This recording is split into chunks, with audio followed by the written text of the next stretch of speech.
luz! Acha a luz!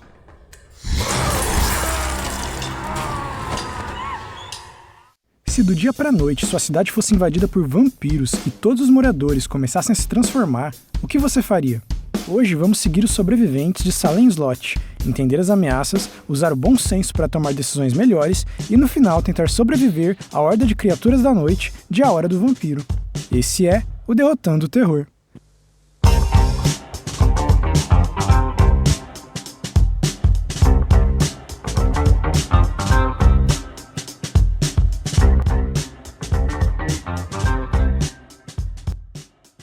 O filme começa com dois homens conversando. Um deles parece ser dono de um antiquário, uma loja de coisas antigas. Ele está contratando o serviço de outro homem para ele ir buscar uma encomenda que vai chegar no cais essa tarde.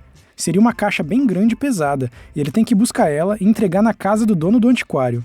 Aparentemente, o dono dessa loja se mudou recentemente para a cidade e comprou uma mansão que é popularmente conhecida como um lugar mal assombrado pelos moradores da cidade, por conta de vários incidentes que já aconteceram ali. Ele pede para a entrega ser feita no porão dessa casa. O filme não perde tempo e já corta para o entregador e seu ajudante chegando na mansão. Eles parecem ser bem íntimos. Você vai ter que abrir. Você tá querendo que eu abra?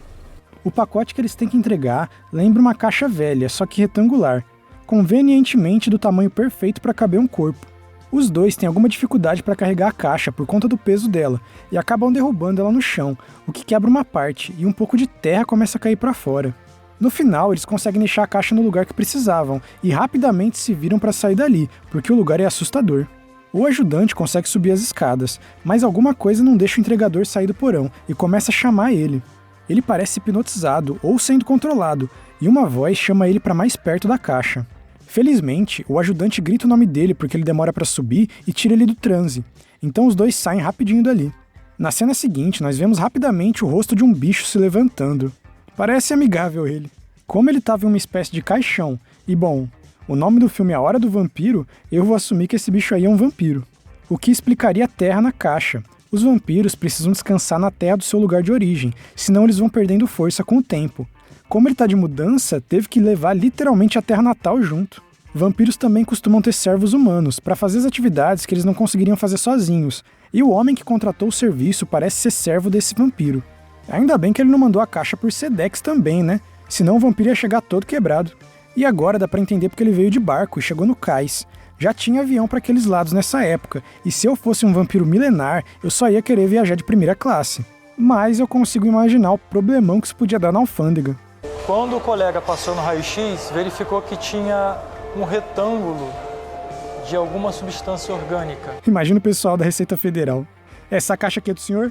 E o senhor não tem nada para me contar, porque eu vou fazer o teste agora. E se passar alho na cara dele e ficar azul e começar a gritar, é positivo para vampiro. Aí daqui o senhor já vai sair preso. O filme então corta para o dia seguinte. A gente vê um homem dentro de um carro olhando para a mansão. Ele deve ter ficado ali um tempão, porque o xerife da cidade aparece e, como não conhece o homem, pergunta o que ele está fazendo ali. O homem fala que seu nome é Ben, e ele é um escritor que era dessa cidade, mas se mudou quando ainda era bem novo por conta de um acidente, e agora resolveu visitar o lugar em busca de inspiração para os seus livros. Depois de conversar com o xerife, ele dirige pela cidade. E eu não sei, mas parece que essa cidade tem alguma coisa muito estranha. Eu só não consigo dizer exatamente o que ainda. O escritor vai até uma imobiliária, atrás de lugares para alugar por um período curto, e quando chega lá, a atendente está lendo um dos livros dele. A moça acha ele familiar, mas não percebe de primeira que ele é o escritor do livro que ela está lendo. No final, ele decide ficar em um hotel, já que a estadia dele não deve ser tão longa. Esse filme tem umas dicas interessantes também, né? É só você balançar um pouco que o negócio funciona.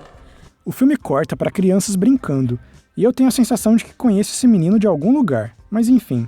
Uma das crianças é um menino que se mudou para a cidade recentemente, o Tyson. Tyson gosta muito de mágica e é fã do Houdini. E ele está mostrando para as outras crianças como mágicos fazem para se soltar quando estão com as mãos amarradas. Só que o bully conhecido da cidade chega bem nessa hora e aproveita a situação para dar um soco no rosto do Tyson enquanto ele ainda está com as mãos amarradas. Mas ele não contava que o menino fosse porradeiro. O Tyson se solta e já parte para cima do bully, fazendo ele passar vergonha na frente de todo mundo. Um dos professores da escola separa a briga, e como ele sabe que o bully atormenta todas as outras crianças, nem briga muito com o Tyson. Depois da aula, algumas crianças vão embora a pé, E o cara lá do começo do filme, o que mandou o vampiro por Sedex, aparece observando os meninos de longe. É meio estranho, mas ok, né? O filme então volta pro escritor. Ele tá na biblioteca, lendo reportagens do jornal da cidade, que a gente pode perceber são bem antigas. Quando a Susan chega junto com a mãe dela para devolver um livro. A mãe da Susan é meio mal encarada, mas por enquanto a gente não vai focar nela. Quando eles estão indo embora, a Susan, de forma bem sutil, dá a entender que está interessada no escritor, e meio que marca o encontro à força. Eu vou ao cinema drive-in hoje à noite. De volta com as crianças, a gente vê que o Danny e o Ralph, que são 2 irmãos, passam na casa do Tyson depois da aula. Além de mágica, ele parece gostar muito de coisas de terror também. Enquanto isso, a Susan e o Ben se encontram no cinema drive-in da cidade, e parece que eles estão se dando bem. Ela conta fofocas de todos os moradores para ele. Uma coisa interessante que ela conta aqui é que o padre da cidade é meio alcoólatra, e parece que ele está se desviando dos caminhos da igreja nos últimos anos. O filme volta mais uma vez para as crianças, e mostra os 2 meninos indo embora para casa, e o cara lá do começo do filme, o que contratou o frete pro vampiro, aparece de carro e pergunta de forma bem suspeita se eles não querem entrar no carro. Eles são espertos o suficiente para não aceitar as propostas esquisitas de um cara aleatório na rua. Tava ali. Pega aquele saquinho aqui. Ok, agora ficou bem estranho esse cara. Ajudar um vampiro que tá querendo se mudar é uma coisa, mas ir atrás de criancinhas? As crianças não são tão bobas e não aceitam, mas elas cometem um erro muito grande aqui e cortam caminho pelo meio da floresta para se distanciar do cara. Nessas horas, ficar nos lugares mais movimentados é o ideal, e a estrada é uma opção muito melhor que a floresta. Só a possibilidade de outras pessoas passarem de carro na estrada já ia inibir o cara de fazer alguma coisa. E o erro deles custa bem caro, porque o homem do saco de bala não perde tempo e sequestra um dos meninos no meio da floresta. Ele imediatamente leva o menino para a mansão e, chegando lá, chama seu colega de quarto e avisa que trouxe a janta. Nessa cena, nós descobrimos que o nome do vampiro é Barlow, e ele usa bastante serviço de delivery, né? O filme também dá a entender aqui que o vampiro precisa de um sacrifício mais formal, para só aí começar a poder transformar os moradores da cidade em vampiros, e o dono da loja de coisa velha escolhe esse menino como Felizardo. Isso também indica que a intenção dele é transformar todo mundo da cidade em criaturas da noite. Mas a única pessoa que tem como saber isso vai virar janta logo mais, então não tem nada que os moradores poderiam fazer por enquanto. Além, é claro, de, sei lá, né, cuidar um pouco melhor das crianças. Na manhã seguinte, o filme mostra o padre da cidade. Parece que ele bebeu demais ontem à noite e acabou sendo preso, mas não fez nada muito sério. 3 ave-marias e tá resolvido. O xerife já conta pro padre que uma criança desapareceu na noite anterior, e a cidade já fez um grupo de buscas para procurar pelo menino. O primeiro suspeito de todo mundo foi o Ben, mas felizmente ele estava no cinema com a Susan e várias pessoas em volta quando o menino desapareceu. As buscas pelo menino duram uns dias, mas obviamente não dão resultados, e o irmão dele, por algum motivo, não consegue se lembrar do que aconteceu. Parece que ele ficou traumatizado com a situação. Durante esse tempo, o professor e o escritor começam a se dar bem. O professor parece um dos únicos da cidade que não tem nenhum problema com ele.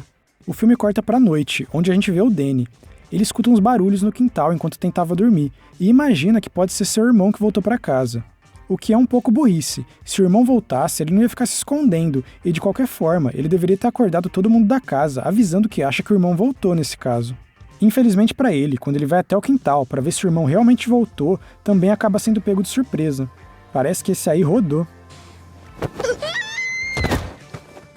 Mas aí na cena seguinte, a gente vê o menino indo acordar os pais e falando que tá se sentindo mal, mas ele parece bem até, considerando o que aconteceu. Os pais levam o garoto pro hospital, e a médica diz que ele tá com uma deficiência de vitamina D, porque o corpo tá fabricando menos sangue do que deveria. O que ela não sabe é que o corpo dele tá fabricando sangue normalmente, só que estão tomando de canudinho o sangue do menino. A médica também devia desconfiar de alguma coisa. Não necessariamente que tem vampiros tomando o sangue dele, claro, mas ele deve ter machucados por onde esse sangue tá saindo. Ela não viu nenhum deles. O Danny, então, acorda no meio da noite no hospital, e vendo a bolsa de transfusão de sangue do lado dele, não consegue se controlar e devora o negócio. Quando chega no quarto e se depara com essa cena, a mãe dele ficou horrorizada. O menino parece morrer de vez logo em seguida, ou pelo menos é o que acham, já que os sinais vitais dele desaparecem. O filme corta direto pro velório do Danny. Os pais do coitado acabaram de perder um filho e já perderam outro. Enquanto o velório está acontecendo, o coveiro do cemitério fica esperando encostado em uma árvore ao lado, para terminar de enterrar o caixão depois. De alguma forma ele consegue pegar no sono, e ninguém percebe isso para acordar ele. Aqui já é outro erro de um personagem. Mesmo se não tivesse nenhum vampiro por aí, dormir no horário de trabalho geralmente não é recomendável. No caso dele, eu acho difícil perder o emprego. Pelo tamanho da cidade, não deve ter mais ninguém ali que queira trabalhar com isso, mas é sempre bom evitar. Como ele caiu no sono, acaba acordando só quando já anoiteceu, e aí que começa a jogar terra para preencher a cova. Enquanto tá fazendo isso, começa a ouvir barulhos de dentro do caixão e corre para abrir ele, achando que o menino pode estar vivo ainda.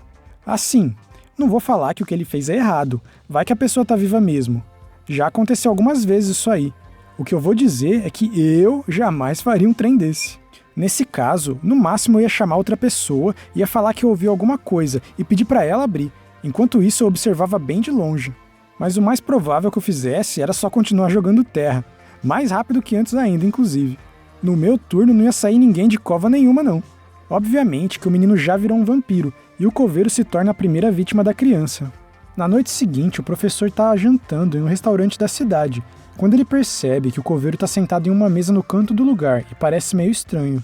Como todo mundo da cidade se conhece, ele vai lá ver se o cara tá bem. O coveiro fala que desmaiou depois do velório, e aí não lembra de quase nada. Mas aqui, o filme dá a entender que depois que a pessoa é atacada por um vampiro, ela não consegue contar pra ninguém o que aconteceu, mesmo se lembrar. Talvez isso tenha relação com os poderes mentais do vampiro, como a gente viu lá no começo do filme. O coveiro fala que não tá se sentindo bem e que não queria ir pra casa. E aí o professor convida o rapaz para passar a noite na sua casa. Foco na palavra convida. Esse professor não é bobo. Ele arruma o quarto de hóspedes pro coveiro dormir lá. Mas enquanto isso, percebe que tem alguma coisa estranha e, diferente da médica, repara nas marcas no pescoço do homem e já começa a ligar os pontos. Como a cidade é pequena, ele sabe que o Danny morreu supostamente por problemas com falta de sangue no organismo.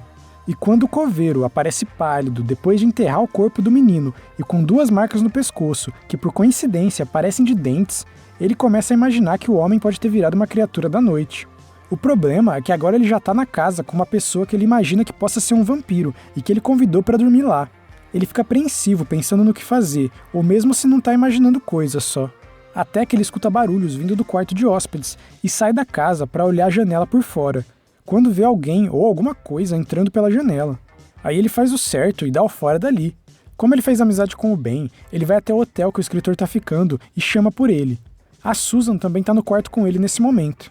Quando eles descem até o saguão do hotel, o professor tá com uma cara de desespero, e a primeira coisa que ele faz é perguntar se um dos dois tem um crucifixo. E aí quando o escritor pergunta o que tá acontecendo, ele só fala: Preciso que vocês venham comigo. A gente conversa quando chegar lá. Não, a gente não conversa quando chegar lá, você explica agora. Se ele explicasse o mais rápido possível, talvez alguém aí tivesse uma outra ideia do que fazer ou como se preparar para o que tá por vir. Que mania que essa galera tem de fazer isso, né? A pessoa chega em você e fala: pega um crucifixo, meio quilo de fermento biológico e uma iguana mexicana. Me encontre na árvore bifurcada à meia-noite, te explico lá. Não vai me explicar coisa nenhuma lá, porque eu não vou, não sou doido. E olha que a iguana mexicana quase me convenceu. Eles seguem o professor, e quando chegam lá, ele finalmente explica a situação melhor. Eu ia sugerir que ao invés de chamar o escritor, ele chamasse o xerife, mas provavelmente o Ben é a única pessoa na cidade que poderia acreditar no que o professor tá falando, sem achar que ele tá completamente maluco. Eles vão até o quarto de hóspedes, e chegando lá encontram o coveiro. Ele parece estar morto mesmo. O professor então começa a listar as regras que conhece, e fala que, segundo o folclore, quando a pessoa é infectada e vai se tornar um vampiro, ela passa por um período que parece estar morta. Esse período pode durar de minutos a dias, não tem como saber. Ele também fala que quando a pessoa entra nesse estágio, os machucados dela desaparecem, então as marcas no pescoço que ele falou que o coveiro tinha já sumiram. Mas o Ben percebe que tem manchas de sangue bem no lugar onde deveriam ter as feridas. Agora era a hora de acabar com esse vampiro aí, eles podiam aproveitar que ele tá vulnerável. O problema é que as outras pessoas não sabem da situação, e se eles simplesmente matassem o vampiro, talvez o xerife só achassem que eles mataram um cara. Eles chamam o xerife e a médica da cidade. Colocar o xerife no meio desse problema seria o ideal mesmo, para evitar complicações legais depois. Porém, até ele chegar, eu tentaria conter o cara, amarrando ele da forma mais forte possível em algum lugar. Vai que ele levanta.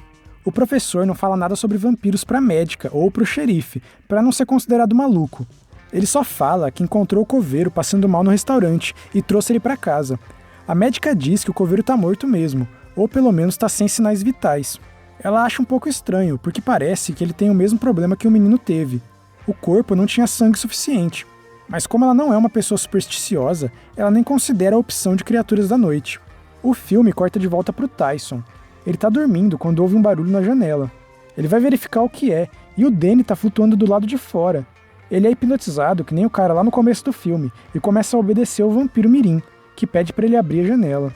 Felizmente, a decoração de terror que o Tyson tem no quarto tem um crucifixo no meio, e ele começa a brilhar quando o vampiro se aproxima. O Tyson, não sendo bobo nem nada, enfia o crucifixo na cara do vampiro mirim. Esse Tyson é porradeiro mesmo, hein? E ele é esperto também, eu tô torcendo pra ele sobreviver no final. Assim que ele lida com o Danny, ele já começa a anotar as regras mais conhecidas para se proteger de vampiros. Como o crucifixo funcionou, a gente pode assumir que alguma outra coisa popularmente conhecida contra vampiros também deve funcionar. Ele também lista as habilidades que já sabem que os vampiros que está lidando têm, como hipnose, e seus possíveis pontos fracos. Lendo o que é de conhecimento geral sobre vampiros, ele já deduz que precisa matar o vampiro mestre para solucionar o problema. Possivelmente, todos os outros vampiros que foram transformados por ele ou os minions dele iam ser libertados depois disso. Ao mesmo tempo, o professor também está lendo sobre o folclore dos vampiros e como ele poderia se proteger. Não desdenhando de histórias em quadrinho, mas as fontes do professor parecem ser um pouco mais oficiais. O professor percebe um barulho na porta atrás dele. Ele olha no espelho para ver se tem alguma coisa e não vê nada. Um erro de iniciante aqui. Se ele realmente está considerando que tem vampiros por aí, espelhos não são nada confiáveis.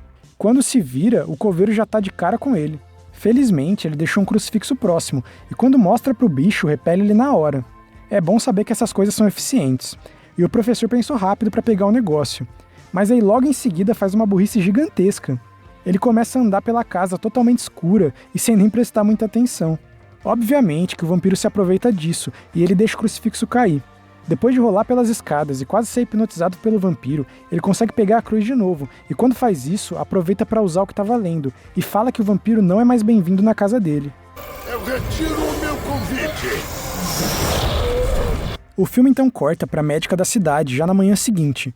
Uma enfermeira vem falar com ela que a mãe do Danny e do Ralph foi encontrada morta essa manhã, e menciona como tá ficando difícil entrar em contato com algumas pessoas na cidade, como se muita gente estivesse desaparecendo. A enfermeira tenta ser engraçadinha também, mas mal sabia ela que ela estava certa. O corpo do Mike Ryerson ainda tá lá embaixo? Se ele não levantou e meteu o pé. Ai, que porcaria. A médica, percebendo que tem alguma coisa errada, vai até a casa do professor, porque imagina que ele possa ter mais informações. Quando chega lá, ele tá caído no chão depois da briga que teve com o vampiro ontem à noite. O filme então corta para a próxima cena, e aí o Ben, a Susan e a médica estão reunidos na casa do professor. Ele começa a explicar tudo o que descobriu sobre vampiros. Fala que eles podem ser repelidos com alho, flores brancas, crucifixos e até só com o poder da fé. Ele também menciona estacas de madeira no coração. Mas aí, quem que não é vulnerável a uma estaca de madeira no coração, né? Ele diz que já ligou na floricultura para comprar umas rosas brancas, mas o entregador de iFood para vampiro já tinha passado lá na semana anterior e comprado todo o estoque da loja. A médica ainda não está acreditando totalmente nisso, então ela sugere ir no necrotério para verificar o corpo da mãe do Danny, que morreu na noite anterior, e observar ela até de noite, para ver se a mulher levanta mesmo depois de morta então. O pensamento da médica é ok até para uma pessoa que ainda não acredita nessa história. O problema é que a noite é o momento mais perigoso, e eles vão sem preparo nenhum para lá. E se a mulher realmente levantar, vão fazer o quê? O professor também tá muito lerdo. Ele já viu em primeira mão um ataque de vampiro. No lugar dele, eu ia arrumar o máximo de crucifixos possíveis e juntar um monte de alho para deixar espalhado pela casa e para andar comigo. Na verdade mesmo, no lugar do professor, eu simplesmente colocaria um monte de alho e vários crucifixos no meu carro e sairia da cidade durante o dia. Eu ia avisar o máximo de pessoas, e quem acreditasse em mim, ótimo, mas ia dar o fora dali rapidinho. E se não fosse possível, por qualquer motivo, sair da cidade, eu ia ficar em casa com tudo trancado e bem longe das janelas. Eu ia colocar alho em tudo, espalhar vários crucifixos e não ia dar permissão para ninguém entrar na minha casa nunca mais. Quando a médica dá a sugestão de verificar o corpo da mulher no necrotério, o professor fala que eles podem ir. Ele vai ficar para trás, fazendo mais algumas pesquisas. Eu vou ser honesto, eu imaginei que ele ia meter o pé da cidade aqui, mas na verdade ele vai observar o antiquário para ver se o servente de vampiro tá lá. A mãe da Susan tá na loja com ele, e a gente pode ouvir ela perguntando quando vai conhecer esse tal de Barlow, que ele tanto fala pra ela. Parece que ele tá tentando contratar outra ajudante humana.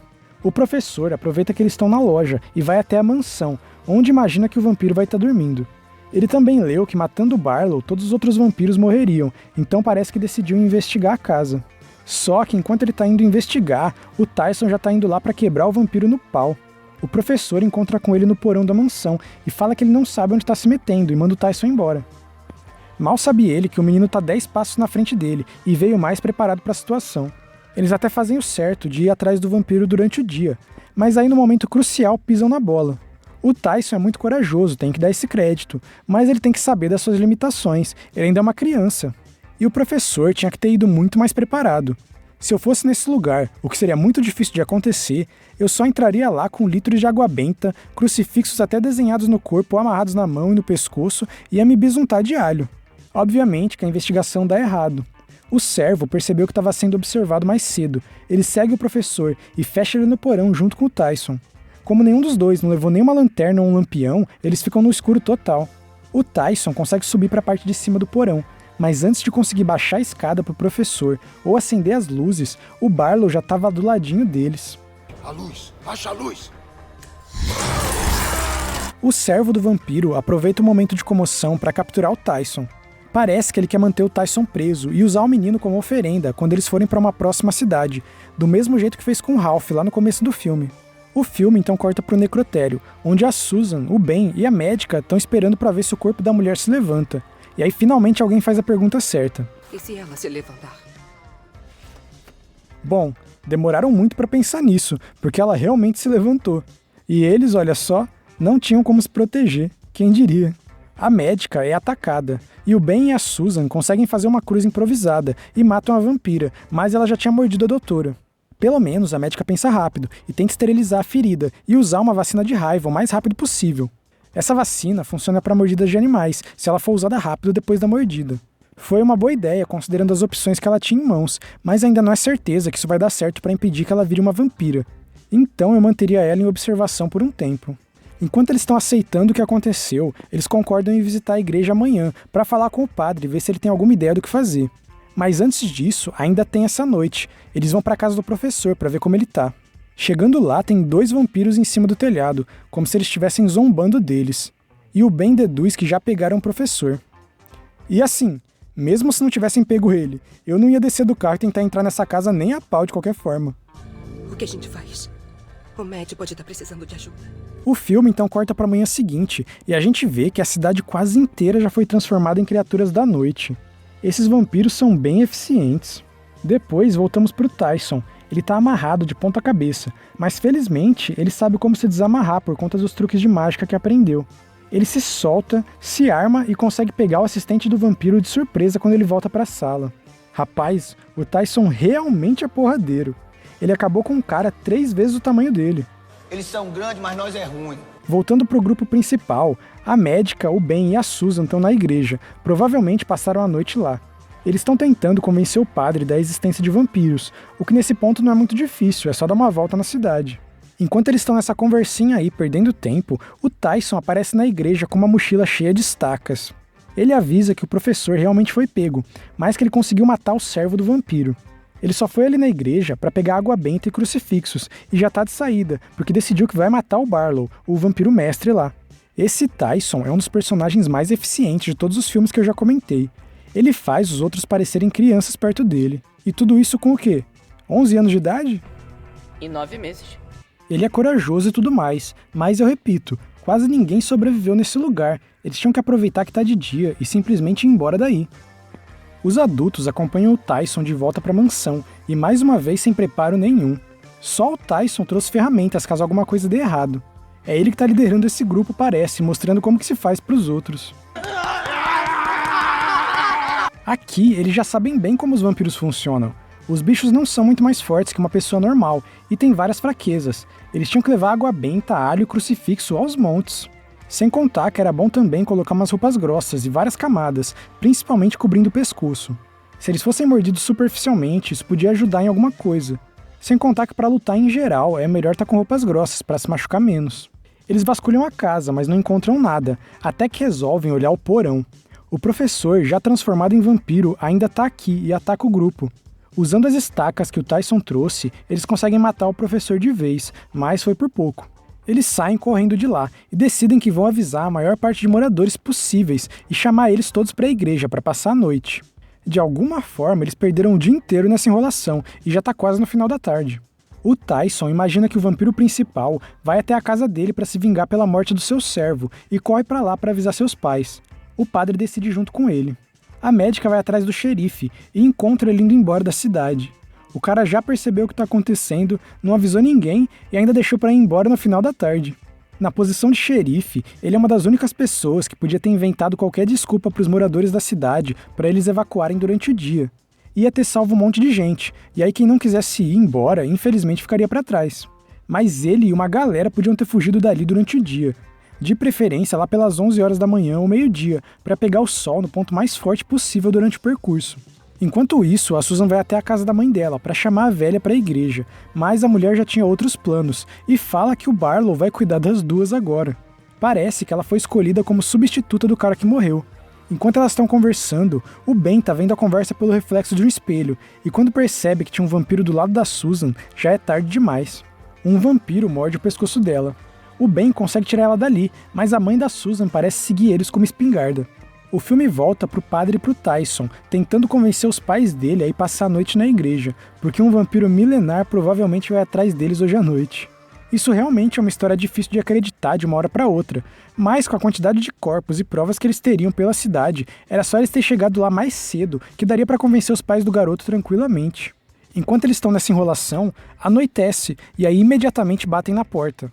O pai do Tyson vai atender porque não acredita em nada do que estão falando, e já vai de base. O Barlow, de alguma forma, aparece dentro da casa, atrás da mãe do Tyson, e ela também roda. O padre tenta conter o Barlow com um crucifixo, mas como ele já vem perdendo sua fé ao longo dos anos, não consegue e o vampiro até zomba dele. O vampiro deve ter conseguido entrar na casa porque um dos seus minions já tinha sido convidado antes, então o convite deve se estender para ele. Ou ele é só muito mais poderoso e consegue entrar sem ser convidado. De qualquer forma, isso não ficou muito claro para mim. Essa situação era totalmente evitável se eles tivessem gastado o tempo de hoje se preparando direito. O Tyson consegue fugir dali, e ele se esconde na sua casa da árvore, enquanto vários vampiros mirins ficam do lado de fora pedindo para entrar. O filme volta pro Ben e pra Susan. Ele consegue fugir e leva ela para a igreja onde a doutora tá. O escritor pede para a médica fazer alguma coisa, mas já é tarde demais. Ela infelizmente também se transforma em uma criatura da noite. Ela arranha o Ben e sai correndo da igreja, porque como um vampiro, lá dentro devia estar sentindo muita dor. O Ben, desesperado, corre atrás dela sem pensar nem um pouco, já que não tinha mais nada que ele pudesse fazer, mesmo que alcançasse a mulher. Assim, não é legal que ela tenha se transformado, né? Tá todo mundo de acordo aqui, eu imagino. Mas cara, vocês se conhecem há o quê? 2 semanas? Eu ia pensar, meu Deus, que coisa triste, como pode? Estaca de madeira no coração. E vida que segue. Ele ficou abalado demais com a transformação dela, e aí fez cagada. Quando bem percebe, já tá no meio de um monte de criaturas da noite doidinhas pra merendar. Ele consegue correr de volta pra igreja com a ajuda da médica, e depois de um tempo eles começam a conversar. O escritor pergunta se ela conseguiu encontrar o xerife. E quase como que zombando deles, os vampiros jogam o corpo do xerife pela janela. Nem transformar ele eles quiseram, só mataram ele mesmo. Isso tudo porque ele decidiu fugir da cidade quase anoitecendo. E se eu fosse um dos vampiros ia fazer o mesmo. Esse aí só mata, não transforma não. Não quero esse cara do meu lado na eternidade. Na manhã seguinte, a gente vê o Tyson novamente. Ele se arma e vai procurar um local de descanso do Barlow para tentar matar ele. No meio dessas andanças, ele acaba dando de cara com o Danny. Esses vampiros não aprendem, né? O Tyson é muito porradeiro e ele consegue matar o Danny também. Logo em seguida, ele volta pra rua e encontra com o Ben e com a médica de carro. Os dois ficam aliviados de ver que o Tyson tá bem e falam em fugir da cidade. Demoraram pra decidir isso, hein? O Tyson fala que eles não podem fugir, porque os vampiros só iriam para as próximas cidades e iam se espalhar pelo país inteiro, então eles têm que encontrar o Barlow e matar ele agora. Eu respeito a coragem dele, mas eu não concordo não. Esses vampiros não são particularmente poderosos, tem várias formas de combater eles. Se uma epidemia desse tipo começasse a se espalhar, os militares e até as pessoas comuns iam conseguir lidar com esses bichos. Não ia ser imediato, porque muita gente não ia acreditar nisso, mas depois que boa parte da população percebesse que era verdade, ia ter alho, flor branca, crucifixo aos montes em tudo que é lugar. Nos Estados Unidos ainda, iam vender perfume anti-vampiro com essência de alho em toda esquina. Bom, o Ben e a médica concordam com o Tyson e resolvem tentar encontrar o Barlow durante o dia mais uma vez, só que de alguma forma já tá no meio da tarde. Eu não sei com o que essa galera perde tanto tempo assim. O escritor percebe que a cidade está sem carro quase nenhum nas ruas e pensa que os vampiros podem estar descansando dentro dos carros durante o dia. E o local que ele sabe que tem espaço para vários carros é o cinema drive-in. Eles vão até lá e realmente tem vários carros estacionados no lugar. Depois de mais enrolação, o Ben encontra o carro da Susan. Ele abre o porta-malas e ela está dormindo lá dentro mesmo. O escritor não tem coragem de matar a Susan, então a médica diz que vai fazer isso, mas quando ela está prestes a enfiar a estaca na vampira, toma um tiro e voa longe. A mãe da Susan, agora a nova ajudante do Barlow, estava de guarda no cinema, e depois de matar a médica, ela vai atrás do Ben e do Tyson. Aqui eu sei que ela tá armada, mas ela não é muito hábil, e ela é só uma senhora. Se eles estivessem em campo aberto ia ser uma coisa, mas aí daria pra correr em volta dos carros, derrubar a mulher e pegar a arma dela. Como eles gastaram tempo, sabe-se lá com o que durante o dia, o sol já começa a se pôr. Ainda não anoitece, mas o sol fica escondido atrás da tela do cinema. Com isso, o porta-mala de todos os carros começa a abrir e os vampiros começam a acordar lentamente. Tanto o Ben como o Tyson correm em direção à parte que ainda tem sol, mas só o Tyson consegue chegar. O escritor é pego por alguns vampiros. Ele consegue não ser mordido por alguns momentos, mas ia ser só questão de tempo. O Tyson, vendo isso, sobe em um carro. Esse menino é muito eficiente. E aí ele destrói a estrutura da base da tela do cinema, fazendo o sol matar todos os vampiros e salvando o Ben no último instante. Ele acaba sozinho com quase todos os vampiros da cidade. A mãe da Susan fica com muita raiva e vai pra cima do Ben atirando, mas mais uma vez o Tyson salva o dia. Ele passa por cima da mulher de carro e ela voa longe que nem um saco de batata. Depois disso, parece que o único que resta é o Barlow. Eles percebem que tem um mini caminhão estacionado ali e imaginam que o caixão do vampiro deve estar lá dentro. Depois de mais enrolação, o Ben finalmente consegue abrir o caixão, mas ele faz isso quando só acaba de se pôr totalmente, e aí já era. O vampiro sai de lá com sangue no olho para pegar os dois. Eles correm para dentro do salão de recepção do cinema, a única parte coberta do local, e dão de cara com a Susan. De alguma forma ela não foi pega pelo sol anteriormente. Ela ataca o Ben, enquanto o Tyson corre para longe, e o Barlow vai atrás do Tyson. O escritor finalmente para de hesitar e enfia uma estaca no coração da Susan, mas depois disso ele fica abalado e enrola mais um pouco. Enquanto isso, o Tyson tá dando a vida para sobreviver do lado de fora. O vampiro consegue pegar o Tyson pela camisa e parece que tá tudo acabado pro menino. Ele é esperto, mas não tem força suficiente para se soltar. Mas aí o Ben finalmente toma vergonha na cara e aparece para salvar a criança. Ele consegue enfiar uma estaca no rosto do Barlow e depois enfia outra no coração. Viu? Esse vampiro nem era tudo isso. Ele não ia conseguir infectar o país inteiro como eles estavam preocupados antes. Depois de resolver essa questão, os dois finalmente entram em um carro e vão embora da cidade, o que funciona muito bem se a gente parar pra pensar. O Tyson precisa de pais novos, já que os dele morreram. E o Ben claramente precisa de um guarda-costas. Se você gostou do vídeo, lembra de curtir, compartilhar com os amigos e seguir o canal. Muito obrigado por assistir, valeu e até mais!